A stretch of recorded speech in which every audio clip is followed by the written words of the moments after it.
Friedrich Nietzsche was a German philosopher, poet, and cultural critic of the 19th century. He's considered to be one of the most daring and greatest thinkers of all time.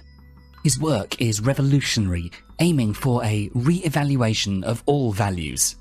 He was one of the biggest precursors of existentialism, which emphasizes the existence of the individual person as a free and responsible agent, determining their own development through acts of will. By his famous words, "God is dead," Nietzsche moved the focus of philosophy from metaphysics to the material world and the individual as a responsible person for his own life.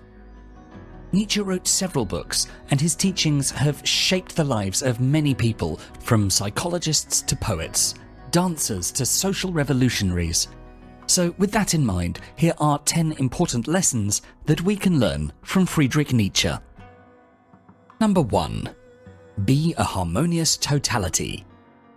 Nietzsche says, "One must still have chaos in oneself to be able to give birth to a dancing star."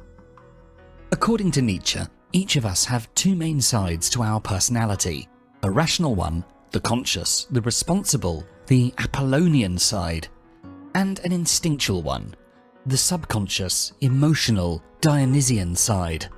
In Nietzsche's view, the way to achieve greatness, the way to achieve a harmonious totality, is to balance the two parts of yourself. The Apollonian side, Apollo being the Greek god of sun, of knowledge, and the Dionysian side, Dionysus being the complete opposite, the god of wine, fertility, and madness. There's a strong analogy between the duality of Dionysus and Apollo and the duality of yin and yang, Dionysus being similar to yin and Apollo being similar to yang.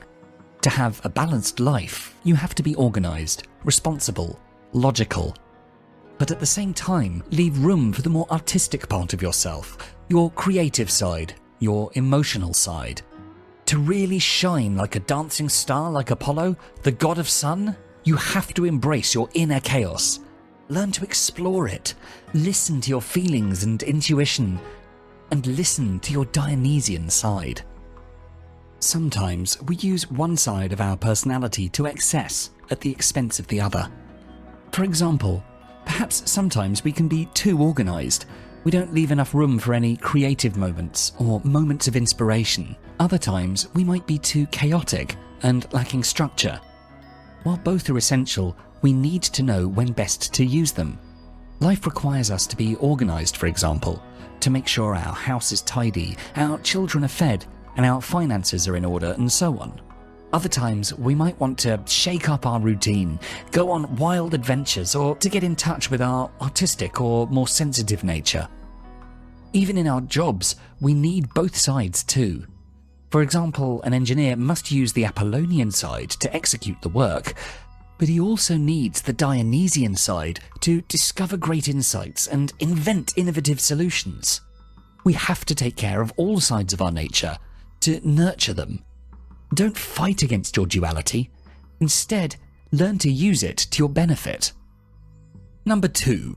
Avoid having a reactive life. Nietzsche said, "Most humans distract their thoughts to cease to be aware of life."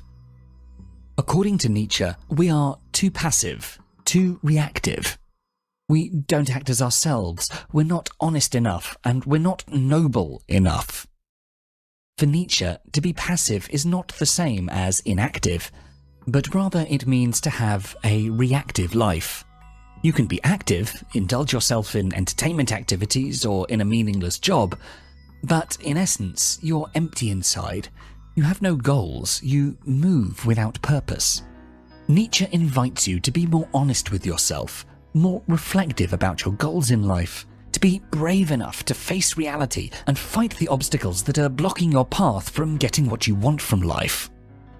Nowadays, with so much technology and amazing ways to indulge ourselves in aimless entertainment, we can easily lose ourselves. But according to Nietzsche, the worst thing you can do is to wait for life to happen to you as you distract yourself with these meaningless activities which don't benefit you in the long run. We're all afraid of reaching the heights we're capable of, and to justify that, we keep lying to ourselves by saying things like, I've never wanted to make a lot of money. I wasn't really interested in that person, or I didn't really want to visit that place. Nietzsche advises us to stop being a passive spectator and take our lives in our own hands. You can start by avoiding too much TV time, internet time, spending time with toxic people, or staying in a job which isn't beneficial for you in the long run, but instead ask yourself the hard questions and focus on what you want to get out of life. Number 3. Avoid holding resentment towards others. Nietzsche tells us to be incapable of taking one's enemies, one's accidents, even one's misdeeds seriously for very long. That is the sign of strong, full natures in whom there is an excess of the power to form, to mould, to recuperate, and to forget. Such a man shakes off with a single shrug many vermin that eat deep into others. Resentment is a poison, and it can consume us deeply. According to Nietzsche, resentment is a trademark of a slave mentality and a sign of weakness, and it harms no one more than the weak person himself. In contrast to a weak person, a noble person has an excess of life in himself. He is strong enough to forget and recuperate. However, his revenge can be strong and fast though, and he doesn't hold on to the memory of a painful episode for too long. If you're weak, it might be too difficult to avoid resentment. The secret is to replenish your soul with positive things, to live your life to the fullest, and not to mind the small people having a negative impact on us from time to time. This doesn't mean you won't keep others accountable for their mistakes, and that you won't act against them if justified. It just means that you won't let this affect your inner nature. If somebody close to you hurts you badly, you should see the reality as it is first. Accept the person as they are, take the immediate and necessary steps against that person, and afterwards, move on, forget, and don't hold on to any resentment. Also, on a more mundane level, don't complain about the bad things you encounter every day. Don't complain about the idiots, the government, crooks, bankers, malicious people. Instead, build yourself up. Face them from your superior ground. Be the better person, the noble person. Avoid arguing for your limitations and keep going towards your goals. Number 4. Don't blindly follow the masters. In the words of Nietzsche, don't just swallow the wisdom of the past masters of philosophy. Rather, strive to build your own path. Appreciate the masters from the past, but don't just follow them blindly. Nietzsche was an avid reader of past philosophies, starting from the ancient Greeks to more modern philosophers like Arthur Schopenhauer. However, at one point in his life, he denounced the past philosophies or reformulated the past philosophies into his own philosophy of life. He believed that finding his own path, his own philosophy, his own style of writing was crucially important. Sometimes in life, we have to make major decisions, like denouncing some old ways of thinking or working, even at the cost of losing our status in society. To follow our own path often requires sacrifices, putting us in conflict with the authorities of the present or of the past, the masters. But according to Nietzsche, in order to live an authentic life, we have to give up the comfort of following the safe path blindly, break away from the masters, and work on our own philosophical principles of life and work. Of course, we still have to gain knowledge from the old philosophies, appreciate the wisdom of past philosophers, but in the end, we have to build our own philosophy for our own lives, our own wisdom. We should use the wisdom of the masters only as a source of inspiration for our own philosophy. Sometimes in life, you find yourself at a crossroads and you have to choose between 3 paths. The first is a safe path with a guide telling you everything you need to do. The second is a dangerous path that you have to walk alone, going from potential failure to potential failure. And the third is the most effective path, the one where you think for yourself, analyze what the masters or experts are really telling you. You take into account their credibility, and you take from them only what is important and useful to your life. Nietzsche urges you to take the last path, because it's the path that will lead to the greatest rewards in the future. Number 5. Find your why. Nietzsche says, "He who has a why in life can tolerate almost any how." For Nietzsche, the measure of success and freedom in life is to be able to look in a mirror and be proud of yourself, not ashamed. The only authority you should really fear is your own consciousness, which screams at you to be always true to yourself and to always follow your North Star, your why. When you follow your why, the how is not that relevant. No matter the amount of pain which comes with how, you'll be able to endure it because you'd be living an authentic life. A life in line with your core values, your inner self. Nietzsche demands you to leave conventionality aside. Ignore the other people who keep you down because there's a path only you can go. Your life purpose cannot be found unless you find yourself first.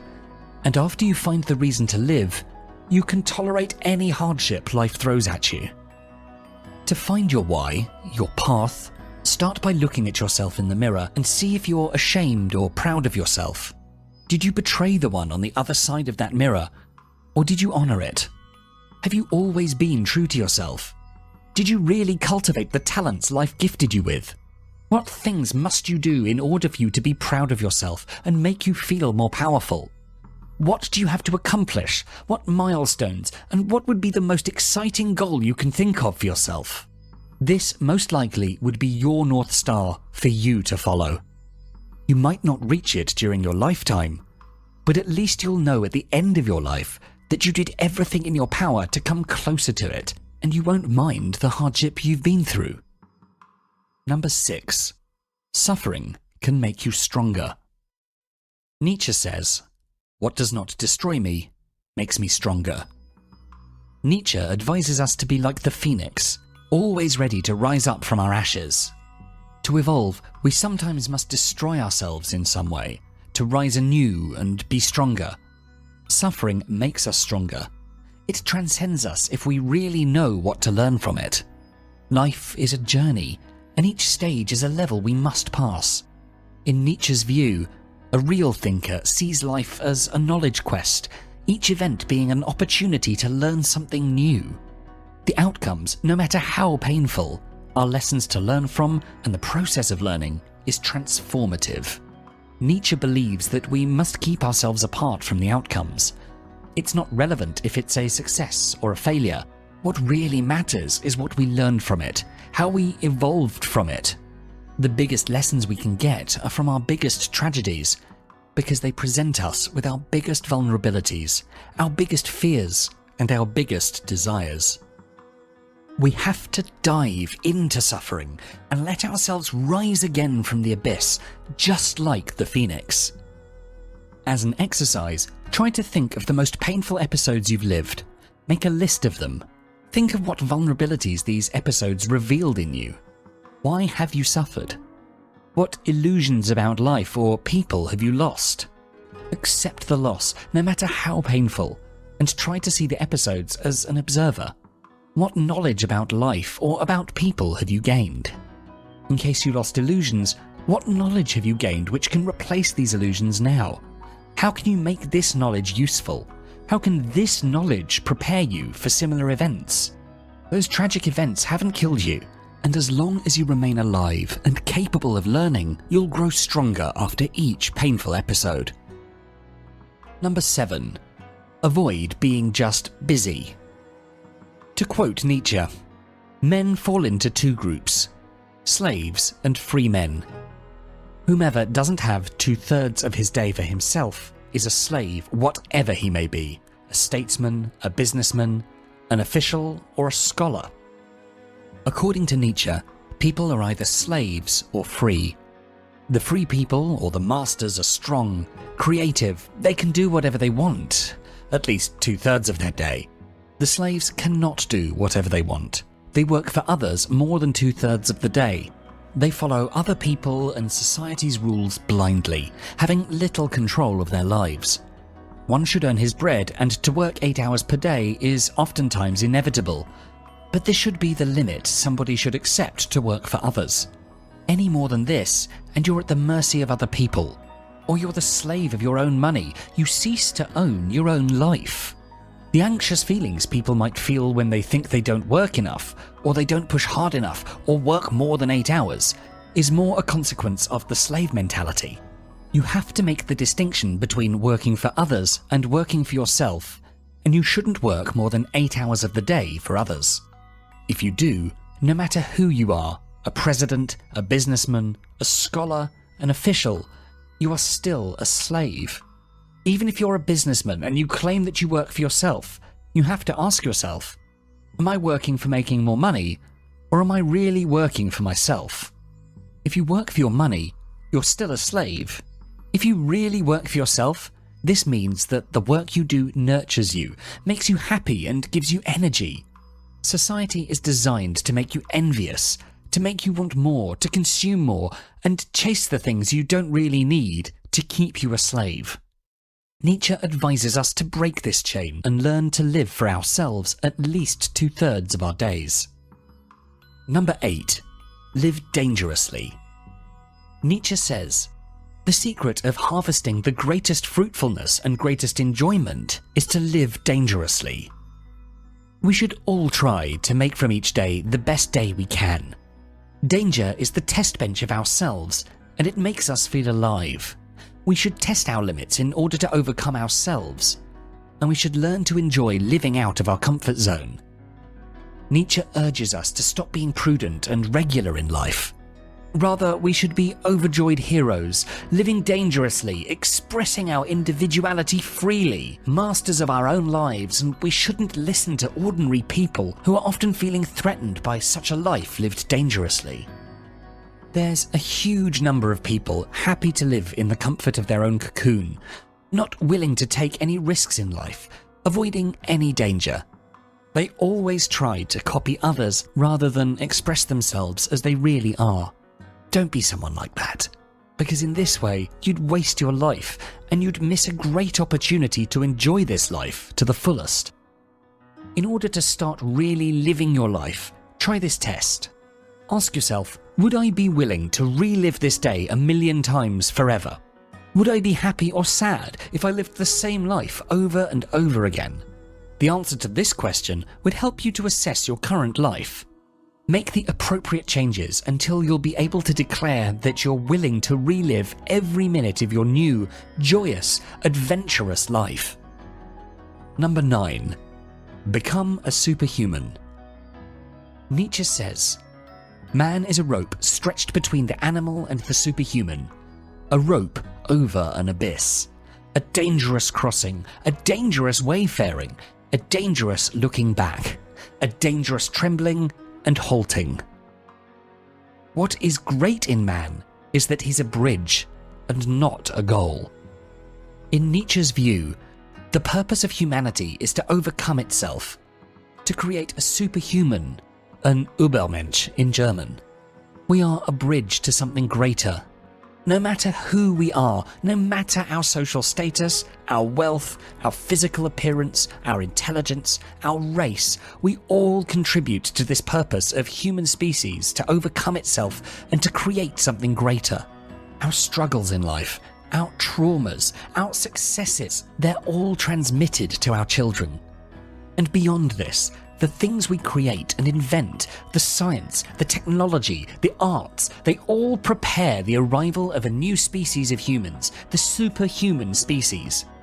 Our real goals in life are not individual goals, but rather they're collective goals, all pushing humanity forward.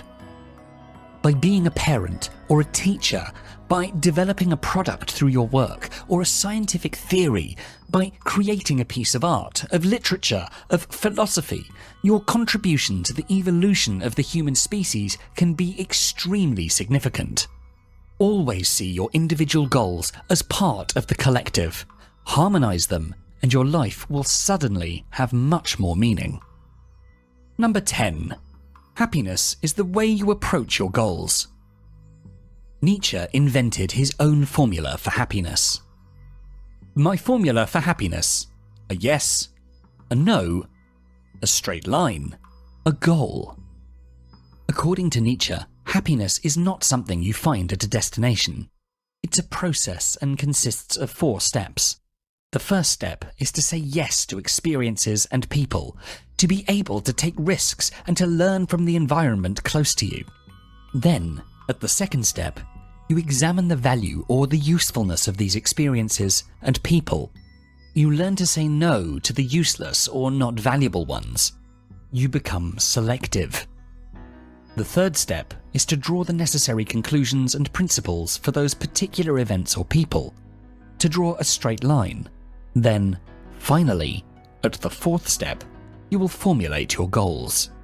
We all think we work to become happy, and by happy we usually mean the great satisfaction we get from a big accomplishment, the great moments with our family and friends, entertainment, travelling to our favourite locations. We often trap ourselves in an endless circle of suffering and happiness in the form of work and rewards. But the real and long-lasting happiness is not the reward at the end of a process. It is the process. You have to see happiness as a way to live your life or approach your goals. The happy moments are the flowers you pick up along the way on your endless journey to becoming a superhuman.